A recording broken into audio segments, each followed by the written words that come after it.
I went through Bible school. I learned everything that any pastor learns in Bible school.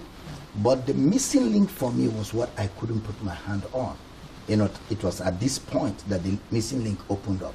In Luke chapter 24, verse 25, the Bible tells us, after Jesus rose from the dead on the way to Emmaus, he met Cleopas, arguably his wife. And they were discussing the event of the past 3 days. And they said, well, we thought Jesus was the guy that was going to bring us political emancipation. We thought that Jesus was going to be the guy that would free us from the tyranny of Herod. And to make matters worse, this is the third day, and some women went to the tomb and they said the tomb was empty. They couldn't even find his body. And they were talking to Jesus, and they were preaching Jesus to Jesus, but they didn't know who Jesus was.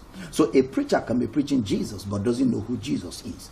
And Jesus turned to them in verse 25, and he said to them, "O fools, slow of heart to believe." The word brados in the Greek, it means your mind is laid back. Your mind is not engaging. You're reading, but you're not thinking through what you're reading. Slow of heart to believe all that the prophets have spoken. Now, when he talked about prophets there, he's referring to the Old Testament prophets, major and minor prophets.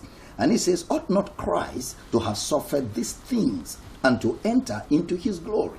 And then verse 27 says, and beginning at Moses, Mosios. What it means is Jesus took them from Genesis, Exodus, Leviticus, Numbers, Deuteronomy, and all the prophets, major, minor prophets of the Old Testament, and arrived at a destination.